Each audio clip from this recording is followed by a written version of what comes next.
dízimos na lei, dízimos na graça, dízimos antes de Cristo e dízimos depois de Cristo. É o que eu quero falar hoje com meus irmãos.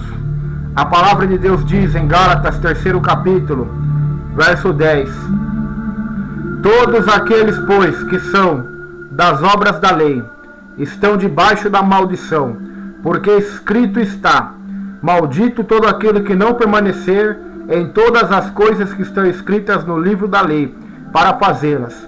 E é evidente que pela lei ninguém será justificado diante de Deus, porque o justo viverá da fé. Ora, a lei não é da fé, mas o homem que fizer estas coisas, por elas viverá. Cristo nos resgatou da maldição da lei, fazendo-se maldição por nós, porque está escrito: maldito todo aquele que for pendurado no madeiro, para que a bênção de Abraão chegasse aos gentios, por Jesus Cristo, e para que pela fé nós recebamos a promessa do Espírito. Queridos e amados irmãos, há um grande equívoco na igreja evangélica, há um grande equívoco nas denominações evangélicas, e este grande equívoco está nos dízimos, pois muitas denominações pregam a obrigatoriedade do dízimo, que o cristão é obrigado a dar o dízimo. Algumas vão mais além, e até citarei o nome dela: Deus é Amor, Pentecostal Deus é Amor. Aqueles que não dão o dízimo nela são excluídos da Santa Ceia, não podem participar da Santa Ceia, se pregam não podem pregar. Eles colocaram algo da lei, o dízimo, equipararam com a graça de Deus e com a Santa Ceia. E a palavra de Deus diz que aquele que não come do meu corpo e não bebe do meu sangue, esse não tem parte comigo, não tem vida comigo. E fazendo isso, eles proibindo isso por causa do dízimo e da oferta, então eles colocam algo da lei comparado com a graça de Jesus, o sacrifício de Cristo na cruz do Calvário. O apóstolo Paulo foi bem claro: todos aqueles, pois, que são das obras da lei estão debaixo da maldição. Aqueles que querem guardar os sábados estão debaixo da maldição, porque não conseguem guardar o sábado de acordo com a palavra de Deus. Porque se eu guardar o sábado, eu tenho que guardar as demais leis da Torá. E nenhuma palavra da Torá você vai encontrar que o dízimo é o mandamento principal, o sábado, ou comer carnes de porcos e carnes imundas e impuras é o principal. Mas a palavra de Deus, na graça do Senhor Jesus, há dois grandes mandamentos somente: amar ao Senhor teu Deus com todo o teu coração, com toda a tua alma, com todas as tuas forças, e amar o teu próximo como a ti mesmo. E um novo mandamento Jesus nos deu: que nós amemos uns aos outros como Ele tem nos amado. Então, queridos, ao meu ver, o dízimo, pela palavra de Deus, hoje na graça, não deve ser dado por obrigação, nem por imposição. Ele deve seguir o princípio de uma oferta, como está em 2 Coríntios 9, que Deus ama aquele que dá, e dá com alegria, com prazer. Aquele que oferta com alegria, segundo propôs no seu coração, não por tristeza ou por necessidade, porque Deus ama aquele que dá e dá com alegria. Até porque nós vemos a oferta da viúva pobre: ela não deu dízimo, ela deu tudo que ela tinha, ela deu o seu melhor. A igreja primitiva, eles davam tudo e eles não havia ninguém necessitado. E hoje o que nós vemos acontecer nas denominações evangélicas, os pastores e os bispos cobram os dízimos de seus fiéis, e os únicos que enriquecem são eles próprios, com a gordura e com a lã das ovelhas do Senhor. Vemos pessoas que estão dentro da igreja deles e passam necessidade. Se eles estivessem seguindo o exemplo da igreja primitiva, não havia entre eles um só necessitado, pois tudo seria repartido com igualdade, com amor, segundo a necessidade de cada um, como foi na igreja primitiva. Malditos são todos aqueles que não permanecerem no livro desta lei. É o que está escrito para aqueles que seguem a lei. Mas nós já estamos na graça. Deus nos libertou. Cristo nos resgatou da maldição da lei. Outra coisa que muitos ensinam acerca do dízimo: Se você não der o dízimo, o devorador vai vir e vai destruir a sua vida. O devorador vai acabar com você. Queridos, isso é um absurdo. Isso é um absurdo reduzir o sacrifício de Jesus a isso, meus irmãos. O sacrifício de Jesus foi total. Foi para Deus nos abençoar com todas as bênçãos de Abraão. Para que a bênção de Abraão chegasse até nós, através de Cristo, como diz a própria palavra. A bênção de Abraão. E a bênção de Abraão não abrange somente meu espírito e minha alma, mas abrange meu corpo, abrange minha vida financeira. Deus há de me proteger, tanto de demônios, como do maligno, como de devoradores. Eu dando dízimo ou não dando dízimo. É fato, meus irmãos, que aquele que planta, colhe. Aquele que dá o seu dízimo, que dá a sua oferta, com alegria, com amor, pode ter certeza, colherá bênçãos de Deus. Talvez nem materiais, mas colherá bênçãos de Deus em outras áreas de sua vida. Porque Deus não deve nada para ninguém, uma coisa é certa. E ninguém pode dizer que deu alguma coisa para Deus, porque dele são todas as coisas e para ele são todas as coisas. A ele seja a glória para sempre. Nada é nosso, tudo é dele, queridos.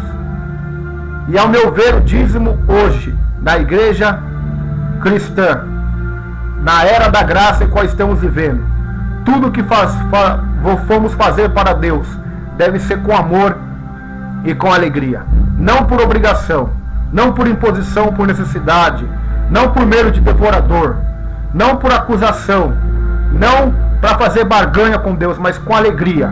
Caim e Abel deram suas ofertas para Deus. Deus recebeu somente a de Abel, porque Abel deu as suas primícias, deu o seu melhor para Deus. É isso que Deus aceita de nós, o nosso melhor. Não se nós damos dízimo para participar da Santa Ceia, ou se damos o dízimo ou o maior para o nosso nome estar lá na lista dos maiores dizimistas da igreja. Não se damos o dízimo para comprar o pastor, não. Porque infelizmente isso acontece. Isso acontece na nossa geração, nas nossas igrejas. Aqueles que dão dízimo são tratados diferente daqueles que não dão. Esse povo está debaixo da lei. E infelizmente, se eles não acordarem para a graça, se Deus não lhes revelar a graça de Deus, eles estarão debaixo da maldição. Porque o justo viverá pela fé, não pelas obras. A Igreja Católica queria comprar o céu, vender as almas do aparente purgatório deles com dinheiro. Lutero foi lá e protestou contra tudo aquilo. Hoje não é diferente. As pessoas querem vender os céus, vender as portas abertas, a prosperidade de Deus, vender elas com ofertas, sacrifícios e dízimos. Meus irmãos, devemos tomar cuidado, porque a Bíblia diz que nos últimos dias os homens farão de nós negócios com palavras fingidas, em 2 Pedro capítulo 2, verso 2.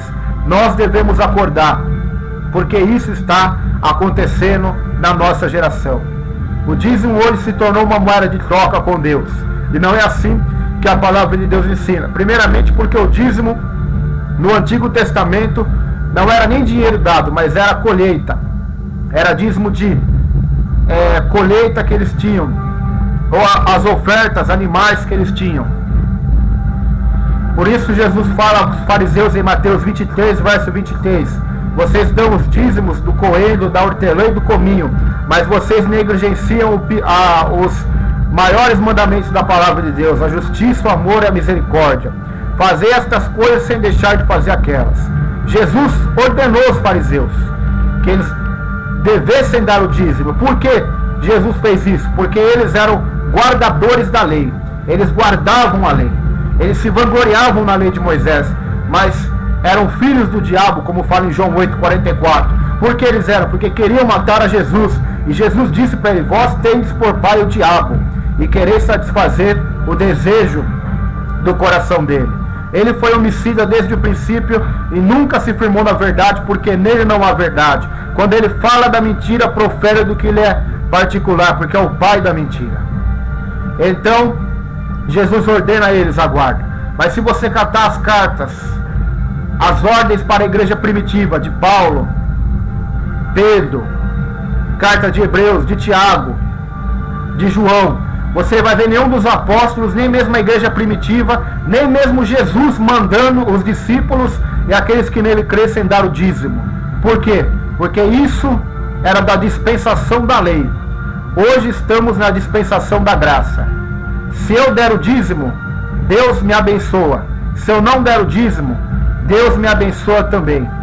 Deus não deixa o devorador vir destruir a minha vida, a minha família, o meu trabalho. Por que não deixa? Porque pela graça do Senhor, pela minha fidelidade ao Senhor Jesus Cristo, pelo meu amor a Deus, e por eu crer em Jesus, eu sou justificado da ira de Deus. Então, essas maldições da lei são canceladas na minha vida, porque Deus me abençoa em Cristo com todas as sortes de bênçãos nas regiões celestiais.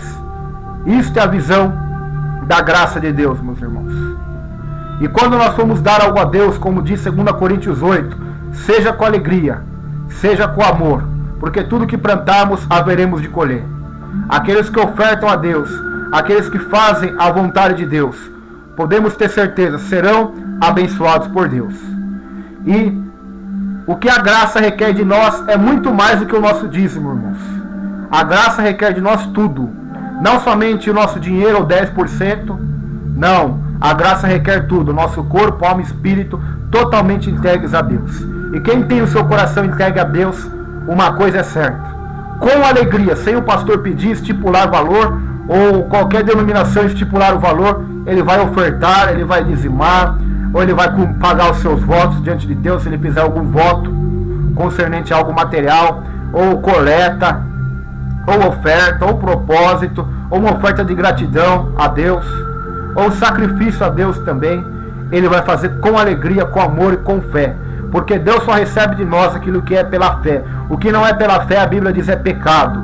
Tudo que é feito com suposição no orgulho de lei se torna para nós maldição. Porque não adianta nada você cumprir a lei do dízimo se você não cumprir a lei do sábado, se você não cumprir a lei dos animais puros e impuros, se você não cumprir as leis, se você não ser circuncidado como os judeus eram circuncidados. Queridos, está na hora da igreja abrir os olhos, pois muitos têm usado do dízimo para se enriquecer. Muitos têm usado de alguns trechos da Bíblia para colocar medo no povo de devorador. Alguns até falaram que quem não dá o dízimo, porque diz Malaquias que a palavra de Deus diz: roubará pois o homem a Deus, e todavia vós me dizeis, em que te roubamos os dízimos e ofertas falsadas. Então esses pregadores pegam este texto, depois pegam o Apocalipse dizendo que os ladrões não herdarão o reino dos céus, juntam esses dois textos e dizem: quem não der o dízimo é ladrão, e quem é ladrão não vai para os céus. Queridos, isso é uma blasfêmia, isso é uma vergonha, pregadores dizerem isso. Muitos dizem até por ignorância, por falta de conhecimento bíblico, ou porque aprenderam assim, estão na ignorância. Mas tem pessoas que já não estão mais na ignorância, conhecem a verdade os libertou, e sabem que isso não condiz. Sabem que isso não condiz, porque se formos pegar esse versículo, podemos pegar também vários do Antigo Testamento que dão maldições àqueles que não obedecem certos preceitos da lei. E então podemos uni-los a versos do Novo e então dizer que não vai para o céu. É mentira, meus irmãos. Mentira de Satanás. Nós vamos pelo céu pela graça de Jesus. E pela graça de Jesus, Deus nos chamou para andar em santidade, em boas obras e para fazer a vontade dele. E quem foi chamado por Deus, uma coisa é certa: Deus tocará no coração dele, no coração dela, e ele colocará no seu coração de ajudar a casa de Deus. Não somente a casa de Deus, mas os necessitados, os órfãos e viúvas, as pessoas a qual Deus colocará no seu caminho para ele ajudar. E o que a mão dele esquerda fazer, a direita dele não ficará sabendo. Esta é a vontade de Deus e é o dízimo voluntário do Novo Testamento. O dízimo voluntário, a qual Deus fala na sua palavra. E eu creio, meus irmãos, repetindo, que aqueles que dão os dízimos, as ofertas, com alegria, com amor, por voluntariedade, recebem bênçãos de Deus.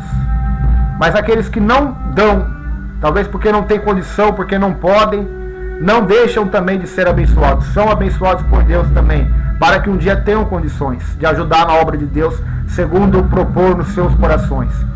E tanto aqueles que dão como aqueles que não dão não receberão maldições de Deus, ou devorador, ou serão chamados de ladrão por Deus no juízo final. Não, pelo contrário, todos aqueles que têm Cristo em suas vidas são justificados pela fé. São justificados pela fé e têm paz com Deus. sem ter nenhuma acusação ou culpa diante de Deus, pois são irrepreensíveis pelo perdão e purificação